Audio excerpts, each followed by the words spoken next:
10 menit. Saya berikan kesempatan untuk berdiskusi. Anda boleh bertanya apa yang saja yang sesuai dengan topik atau di luar topik saya perkenankan. Teman-teman, silahkan yang akan bertanya, monggo. Mana dulu nih? Wah, semuanya mau tanya nih. Alhamdulillah ada juga guru kita, Ustaz Salim Filah juga telah hadir juga di ruang. Allah barik fiik. Kalau saya tak bisa jawab nanti Ustaz Salim, Ustaz Felix bisa tambahkan. Masya Allah.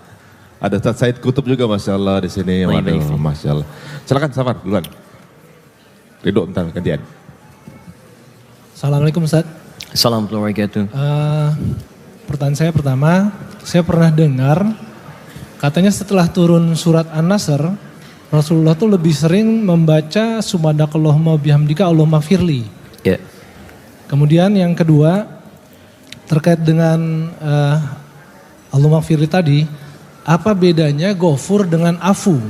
Ya. Karena juga ada riwayat yang pada saat kita cari malam Lailatul Qadar, kalau nggak sempat banyak baca doa, baca Allahumma innaka afun gitu. Apakah ada beda Afu dengan Ghafur? Baik. Aduh. Pertama setelah turun surah An-Nasr, kita bacakan surahnya. Bismillah. Idza jaa nasrullahi wal fath wa ra'aitan nasa yadkhuluna fi dinillahi afwaja fasabbih bihamdi rabbika wastaghfir innahu kana tawwaba. Baik, surah ini diturunkan oleh Allah kepada Nabi saat Nabi sedang di Madinah. Kemudian memberikan kabar bahwa sebentar lagi nanti akan ada orang-orang yang berislam masuk berbondong-bondong. Ya, berbondong-bondong masuk Islam, dan pertolongan Allah akan tiba. Pembukaan kota Mekah akan tiba. Nanti turun surah Al-Fatah untuk menegaskan apa yang Allah sampaikan tadi. Inna fatahna laka fatham mubina. Lalu Allah berikan kepada Nabi perintah, Muhammad, kalau nanti benar telah terjadi itu, pertolongan Allah telah tiba, maka syukuri nikmat Allah dari sekarang. Kemudian bersihkan semua keburukan-keburukan. Sampaikan pada umatmu. Subhanallah tadi yang saya terangkan, kebiasaan buruk di mata, di telinga, sampai ke ujung kaki, hilangkan. Karena nanti ada anugerah besar untuk mendapatkan kenikmatan di Mekah yang pahalanya begitu banyak, sehingga saat masuk ke sana kita sudah terbebas dari perbuatan buruk. Jangan sampai nanti saat masuk Mekah kebiasaan buruk masih hadir.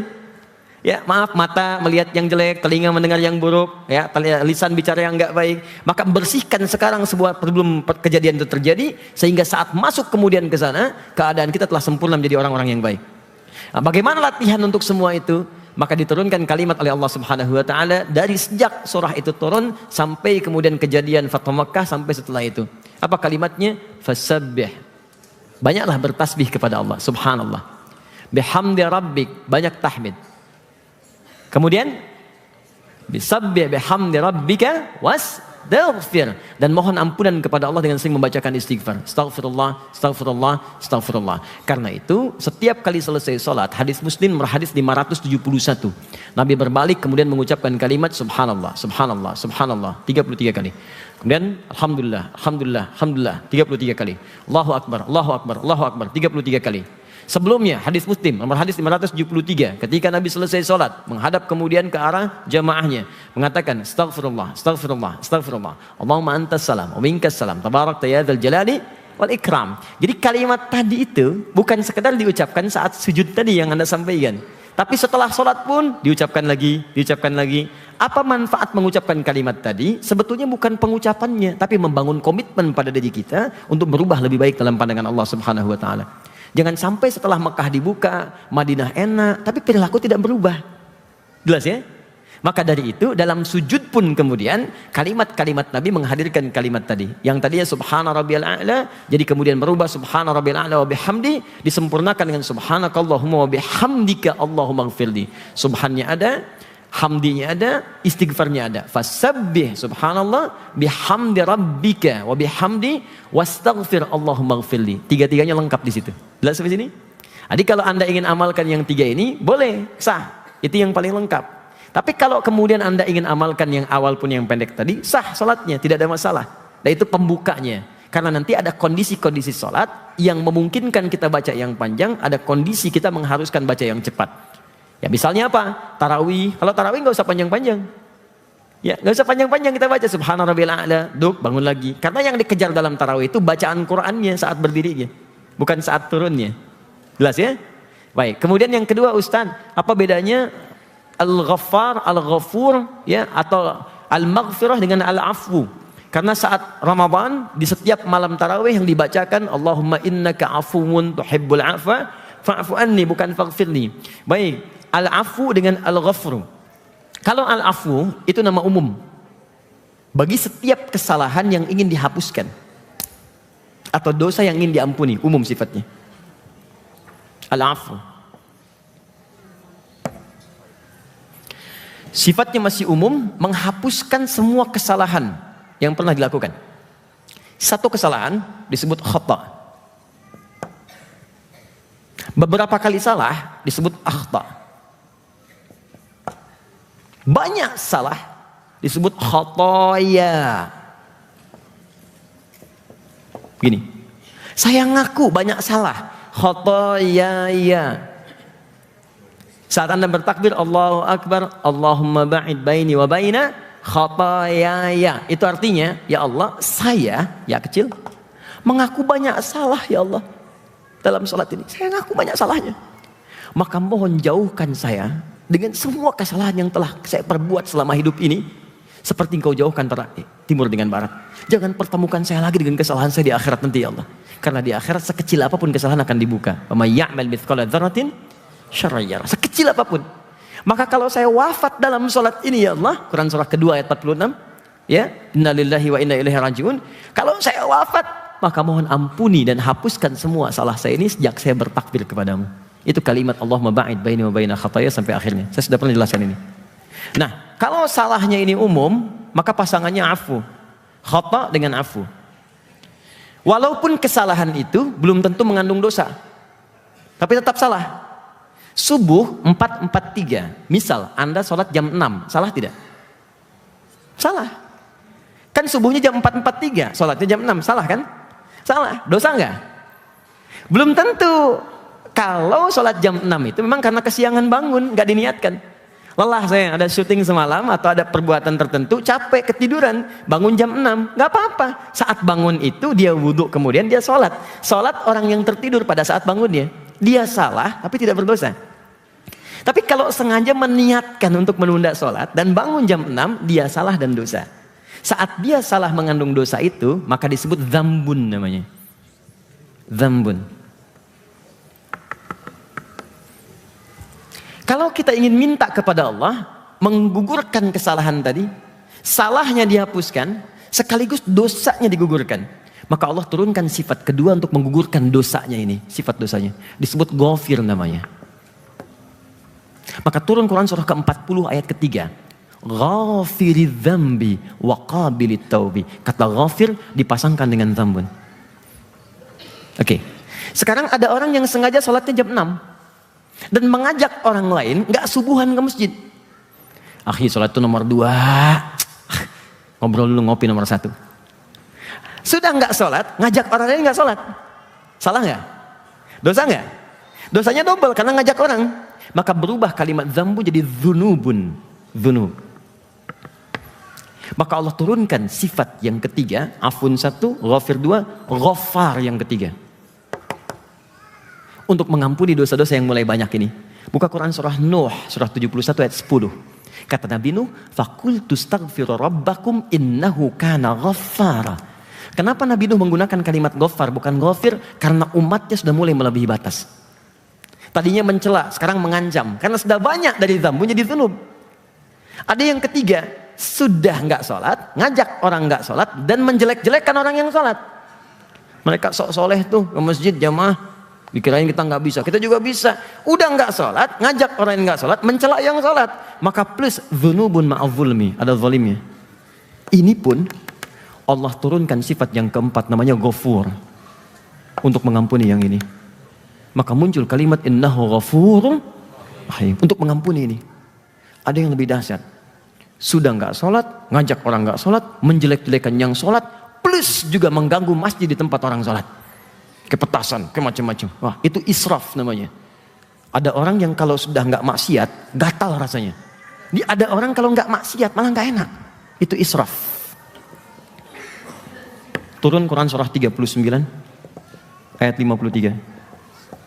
Qul ya ibadiyalladzina asrafu israf. Qul ya ibadiyalladzina asrafu ala anfusihim la taqnatu min rahmatillah. Katakan pada hamba-hambaku, sebanyak apapun dosamu, sebelum kamu wafat, kalau kamu taubat, aku ampuni. Sebanyak apapun. Kau pernah membunuh? Saya ampuni, kata Allah. Kau pernah mabuk? Saya ampuni. Kau pernah zina? Taubat, saya ampuni. Dan gak usah diungkap lagi. Jangan ada kisah lagi. Udah selesai. Jangan membuka aib yang telah berlalu. Udah selesai. Jangan mau tuh datengin orang, tanya buka masa lalu. Sudah selesai. Buka lembaran baru yang baik. Kata Allah, saya akan tutup. Nanti yang akan diungkap oleh orang lain kebaikan kamu saja. Maka Allah turunkan sifat yang kelima namanya Rahim. La taqnatu min rahmatillah. Rahim.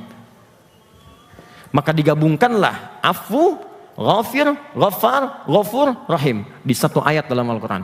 Makanya bacakan ayat ini untuk mendapatkan 5 rahmat Allah ini. Quran surah kedua ayat 286. La yukallifullahu nafsan illa, Allah tidak mungkin berikan beban kepada seseorang kalau nggak mampu menanggungnya. Laha ma kasabat wa 'alaiha mak. Kalau orang berbuat baik, Allah akan berikan pahala. Kalau berdosa, berbuat maksiat, dia akan berdosa. Tapi saya nggak akan biarkan hambaku berdosa pulang membawa dosa. Saya akan ampuni sepanjang dia tobat di dunia. Maka bacakan kalimat ini. Rabbana la tu'akhidna in nasina au akhta. Muncul akhta, khata. Ya Allah, tolong jangan hukum saya. Kalau saya pernah salah, ya Allah. Karena lupa saya salah. Rabbana wa la tahmil 'alaina isran kama hamaltahu 'alal ladzina min qablina, ya Allah. Saya tahu beban ini sesuai dengan saya, tapi saya pernah berbuat salah sampai berdosa. Rabbana wa la tuhammilna ma la taqata lana. Ya Allah, kalau saya taubat, jangan berikan cara taubat saya seperti orang-orang dulu di masa Nabi Musa. Kalau musyrik mesti bunuh diri. Kalau kotor mesti disobek. Turunkan yang rahmat-Mu ya Allah. Maka lihat jawabannya. Fa'fu an al-afwu fa'fu anna. Dipasangkan dengan khata. Rabbana la tu'akhidna in nasina au akhtana. Akhtana khata. Dipasangkan dengan afwu. Fa'fu anna. Wa'fu anna. Waghfir lana. Waghfir lana itu turunan dari ghafir, ghafar, ghafur. Ghafir, ghafar, ghafur. Waghfir lana. Mengampuni dzambun, dzunubun, dzunubun ma'afulni. Warhamna, rahim. Mengampuni dosa israf. Semuanya ada. Anda pernah berbuat salah, Allah turunkan sifat afu. Anda berbuat dosa, Allah punya sifat ghafir. Dosa Anda banyak, ghafar. Makin banyak, ghafur. Semua pernah berdosa Anda koleksi, Allah ampuni dengan turunkan sifat rahim. Kalau dengan semua ini Anda masih belum mau tobat, dengan cara apa lagi Allah mesti mengampuni dosa Anda? Fansurna 'alal qaumil kafirin. Kalau saya sudah tobat ya Allah, mohon tolong saya dari semua pengaruh-pengaruh yang bisa membuat saya terhijab lagi denganmu. Indah. Jikalau Anda belum mampu berlomba dengan orang soleh, meningkatkan kebaikan, maka berlombalah dengan para pendosa untuk bertobat kepada Allah Subhanahu wa Ta'ala. Sekira itu ya. Cukup. Ini sedikit, ini penting. Saya tutup ini sebentar saja. Waalaikumsalam warahmatullahi wabarakatuh. Pak Ustadz, kalau yang sholatnya duduk di kursi, sujud terbaiknya bagaimana? Sambil duduk, Bu. Ya. Dan dalam sholat yang tidak mampu berdiri, dia duduk. Dalilnya Quran surah keempat ayat 103, paling kanan pertengahan. Fa idza qadaytumus sholata fadhkurullaha qiyaman wa qu'udan. Kalau Anda dalam posisi ingin sholat kepada Allah, nggak bisa berdiri maka duduk. Nggak bisa duduk, wa ala junubikum, berbaring. Nah, sujudnya orang duduk, tetap dalam keadaan duduk ya. Cuman bedanya, rendahkan sedikit untuk membedakan ruku dan sujudnya. Allahu Akbar. Subhana rabbiyal azim, subhana rabbiyal azim bihamdi. Kan? Subhanakallahumma bihamdika Allahumma ighfirli. Sami'allahu liman hamidah, rabbana wa lakal hamd. Lalu sujud, rendahkan sedikit untuk membedakan dengan rukunya. Allahu Akbar. Subhana rabbiyal azim, subhana rabbiyal azim bihamdi, subhanakallahumma bihamdika Allahumma ighfirli. Paham? Bedakan sedikit. Tapi kalau Anda masih mampu berdiri, cuman saat sujud itu kaki sakit atau ruku lemah, maka saat berdirinya tetap berdiri begini. Allahu Akbar, berdiri. Pada saat akan ruku, sulit menahan lutut, duduk sambil ruku. Ya, sujudnya tetap duduk. Itu boleh. Jadi semampu mungkin kalau masih bisa berdiri, berdiri. Tak mampu langsung duduk. Dan dalam sujud itu, dalam duduk itu dia sujud ataupun ruku. Sah hukumnya. Dan pahalanya kalau memang tidak bisa dilakukan dalam keadaan berdiri, itu sama persis dengan yang berdiri. Tapi kalau orang bisa berdiri, sengaja sholatnya duduk dalam sholat fardu, maka batal sholatnya, mesti diulang. Tidak sah sholatnya. Kecuali sholat sunnah. Orang yang sholat sunnah, walaupun dia bisa berdiri kemudian duduk, dia masih sah sholatnya. Cuman pahalanya setengah orang yang berdiri. Kalau di Masjidil Haram, masih lumayan lah. kan pahala 100.000, setengahnya 50.000. Tapi kalau di Masjid Raya Bintaro benar-benar setengah. Tahiyatul masjid sambil duduk gitu kan. Oke, paham ya? Saya kira itu teman-teman sekalian yang bisa disampaikan. Saya kira kita bersiap untuk menunaikan salat zuhur berjamaah. Saya cek sebentar ya, kalau ada yang penting sekali saya coba jawab. Kalau tidak mungkin kita bisa akhiri dengan berdoa dan langsung salat.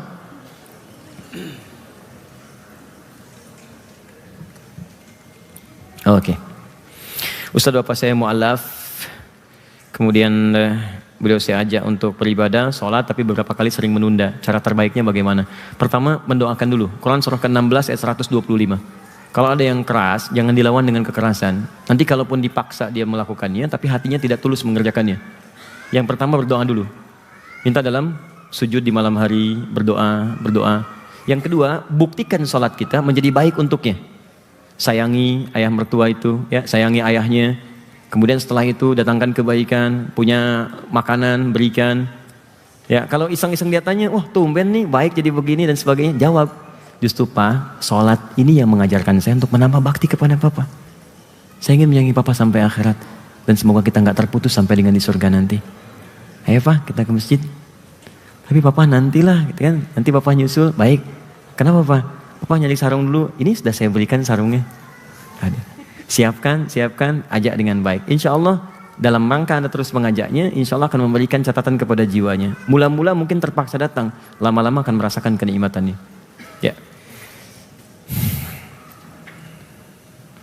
Ustadz, apakah di setiap sujud bisa bacakan permintaan kita atau boleh milih berapa kali di sujud saja? Tidak, boleh minta terus-menerus. Ya, tapi tolong kalau bahasanya Indonesia jangan dilafadzkan. Saya sepakat dengan yang ini, tidak perlu dilafadzkan, cukup di hati saja. Kalau doanya sesuai dengan permintaan dari Nabi, ada doanya, itu ada, boleh dilafadzkan. Tapi kalau misalnya bahasa kita, jangan dilafadzkan sehingga tidak mengeluarkan bahasa-bahasa lain di luar tuntunan sholat. Cukup dalam hati saja. Dan Allah mengetahui itu sebelum kita ungkapkan dan memohon kepadanya. Baik teman-teman, saya kira itu yang bisa saya sampaikan. Mudah-mudahan ada manfaat yang bisa didapatkan. Dan saya ingin umumkan sesuatu. Yang pertama, di teman-teman kita itu sudah ada program untuk menghafal Quran 30 hari 30 juz. Ya alhamdulillah kemarin ada yang beberapa banyak juga selesai, ada yang 24 hari 30 juz, 25 hari, ada yang 35 hari, ada yang 27 hari, dan besok kami akan wisuda untuk teman-teman ini. Wisuda terbatas yaitu di Al-Azhar besok di Jakapermai di Bekasi, dan mudah-mudahan baik. Tapi yang ingin saya sampaikan, kita nanti ada program menghafal akbar. Di menghafal keseluruhannya, saya berikan metode nanti. Metode ini 30 hari bisa dihafalkan dimanapun. Ya paling lama 2 bulan itu hafal 30 juz. Nanti Desember kami akan ada wisuda akbar. Dihadiri juga nanti ada imam-imam, ada tokoh-tokoh Quran. Nanti setiap yang hafal itu akan diundang orang tuanya dan akan diberikan mahkota khusus di anaknya untuk dipakaikan di kedua orang tuanya. Insya Allah. Ya terima kasih, saya kira itu. Dan Mas Freddy, saya ada janji tadi, insya Allah kami akan tepati. Dan nanti kami akan infokan sesuai dengan waktunya. Kita berdoa pada Allah Subhanahu Wa Taala, semoga doa kita dikabulkan dan diberikan kemuliaan. Alhamdulillahirabbil alamin, arrahmanir rahim, maliki yaumiddin, iyyaka na'budu wa iyyaka nasta'in, ihdinas siratal mustaqim, siratal ladzina an'amta 'alaihim ghairil maghdubi 'alaihim waladdallin. Allahumma shalli wa sallim wa barik ala habibikal karim rasulikal amin sayyidina Muhammadin wa ala alihi wa sahbihi wa ummati ila yaumiddin. Allahumma rabbana la tada'na fi maqamina hadha wa fi kulli maqamin dhanban illa ghafartah. Ya Allah, kami mohon kepadamu, kami mengakui setiap kami yang berada di sini tidak luput dari dosa. Kami mohon ya Allah, jangan biarkan setiap satupun hamba-Mu yang keluar dari tempat ini kecuali Engkau telah ampuni segala dosa-dosanya. Allahumma wala hamman illa farajtah. Ya Allah, kami mohon barangkali di antara kami yang hadir saat ini ada yang tengah gelisah jiwanya, maka jangan biarkan ia meninggalkan tempat ini kecuali Engkau telah tenangkan keadaan hatinya. Allahumma wala asiran illa yassartah. Duhai Allah yang Maha Penyayang, Pengasih, memberikan kemudahan. Kami mohon kepadamu ya Allah, tidak semua kami yang berada di sini berada dalam kemudahan. Boleh jadi ada yang sedang ada dalam kesulitan di rumah tangganya, pekerjaannya, kehidupan sosialnya. Mohon dengan cinta dan rahmat-Mu ya Allah, jangan biarkan satupun di antara hamba-Mu keluar dari tempat ini kecuali Engkau telah mudahkan dan ringankan segala kesulitannya. Allahumma wala maridan illa syafaitah. Duhai Allah, di antara kami barangkali ada yang Kau uji dengan penyakit. Seberat apapun kami mohon ya Allah, angkat dan sembuhnya seluruh penyakitnya. Angkat dan sembuhkan seluruh penyakitnya. Allahumma ya Rabb, tubna ilaika taubatan nasuha. Allahumma alif baina qulubina. Ati anfusana taqwaha wa zakki anta khairu man zakkaha. Anta waliyuha wa maulaha. Allahumma hdi ya Allah kullal asin liyatubu ilaik. Ya Allah, kami mohon jika ada satupun hamba di tempat ini sebagai pelaku maksiat dalam pandangan-Mu, maka mohon berikan hidayah kepadanya untuk bertobat ya Allah. Dia kawan kami ya Allah, dia kerabat kami, dia teman kami. Jangan biarkan kami berpisah di akhirat ya Allah karena dosa-dosa yang kami perbuat. Ya Allah, sentuh hatinya untuk bertobat, sentuh jiwanya untuk kembali kepadamu sebelum ia wafat ya Rabb. Allahumma ya arhamar rahimin, ihdi zumala'ana ghairil muslimin yahtadu ilal islam, waj'al bainana mahabba wa rahmah ya arhamar rahimin. Duhai Allah, kami mohon berikan hidayah kepada kawan-kawan kami, teman kami, keluarga kami yang belum berislam agar mereka mau bersyahadat ya Allah. Dan mohon satukan kami dalam cinta dengan mereka dunia dengan akhirat ya arhamar rahimin. Allahumma barik fi ailatina ya Allah, fi usratina wa fi ahlina. Ya Allah, berikan keberkahan di rumah tangga kami, berikan keberkahan pada istri kami, suami kami, anak-anak kami. Jangan biarkan ya Allah ada gangguan-gangguan yang bisa memecah belah kehidupan rumah tangga kami. Ya Allah, jangan biarkan ada gangguan-gangguan yang menjauhkan kami dari ridha-Mu ya arhamar rahimin. Allahumma ighfir kullal ummahat, Allahumma ighfir kullal ummahat alladzina kanat ya Allah dhunuba lil aulad min sahmiha ya rabbal alamin. Ya Allah, jika di tempat ini ada kalangan ibu yang berkontribusi pada dosa bagi anak-anaknya, maka ampuni dosa ibunda-ibunda itu ya arhamar rahimin. Mereka yang telah melahirkan anak-anak mereka ya Allah, berikan petunjuk kepada ibunda-ibunda itu ya Allah, berikan petunjuk kepada anak-anak mereka ya Allah. Allahumma idza kana hunalika minal asb wal aba faghfir kullal abal hadirin fi hadzal maqam syarif. Ya Allah, jika memang para pendosa itu adalah para ayah yang hadir pada saat ini, yang menyembunyikan maksiatnya dalam hati mereka, dalam jiwa mereka, maka sadarkan mereka untuk bertobat ya Allah. Berikan perubahan kepada mereka ya Allah, supaya keluarga mereka berubah menjadi lebih baik. Allahumma aslih ahwalana ma yuqarribuna ila ridhak. Ya Allah, mulai saat ini kami bertobat, mohon bimbing kami untuk lebih baik ya Allah dibandingkan hari-hari sebelumnya. Idza kana hadzal yaum min baqiyati ayyamina faj'al baqiyata ayyamina ya Allah hayatan thayyibah. Ya Allah, jika memang hari ini adalah langkah perubahan dalam hidup kami mohon ya Allah, jadikan sisa hidup kami lebih baik daripada hari-hari sebelumnya. Wa idza kana hadzal yaum akhir hayatina faj'al ya Allah akhir hayatina husnul khatimah. Namun kami mohon ya Rabb, jika memang hari ini adalah takdir akhir dari kehidupan kami dan kami mesti wafat di hari ini, kami mohon jadikan wafat kami husnul khatimah. Allahumma qawwi lisanana laqula kalimat at-tauhid la ilaha illallah Muhammad Rasulullah. Ya Allah, kami mohon jika kala kami menghadapi sakaratul maut, maka kuatkan lisan kami untuk mengucapkan kalimat tauhid la ilaha illallah Muhammad Rasulullah. Allahumma ajib kalimatana biqaulika ya ayyatuhan nafsul mutmainnah irji'i ila rabbika radiyatan mardiyah fadkhuli fi ibadi wadkhuli jannati. Ya Allah, tampakkan keindahan ya Allah dalam pandangan kami saat sakaratul maut nanti, saat kami mengucapkan kalimat la ilaha illallah Muhammad Rasulullah, maka mohon jawab kalimat kami dengan kalimat-Mu yang indah. Hei jiwa-jiwa yang tenang, hei jiwa-jiwa yang tenang, cepat pulang kepada Rabb-Mu. Aku rida dengan amal-Mu, Engkau pun akan ridha dengan pemberianku. Aku telah siapkan surga untukmu, cepat pulang sebagai hamba-Ku. Allahumma rabbana atina fid dunya hasanah fil akhirati hasanah wa qina adzabannar. Ya Allah, jika ada kebaikan di dunia ini mampu kami dapatkan, tolong berikan kemudahan untuk meraihnya. Jika ada kemuliaan di akhirat yang mampu kami raih, mohon dekatkan kepada kami untuk menggapainya dan jauhkan kami dari segala perbuatan buruk yang dapat mengundang murka dan neraka-Mu. Ya Allah, kami takut dengan neraka-Mu. Ya Allah, kami takut dengan siksa-Mu. Ya Allah, kami takut dengan murka-Mu. Kami rela menderita hidup asalkan tidak mendapatkan murka-Mu ya Rabb. Allahumma bifadlika subhana rabbika rabbil izzati amma yasifun. Allahumma la tudayyi'duhu mu'ana. Wa antana ya Allah bil ijabah fa'ajib du'ana. Amartana fid du'a fada'aunak. Ya Allah, mohon jangan sia-siakan air mata kami. Engkau perintahkan kami untuk belajar, kami datang untuk belajar. Engkau perintahkan kami untuk berdoa, kami berdoa dengan khusyuk. Kami mohon ya Rabb, jika dengan semua ini belum mampu mengabulkan apa yang kami mohonkan, tunjukkan kepada kami dengan cara apa lagi kami mesti bermohon kepadamu.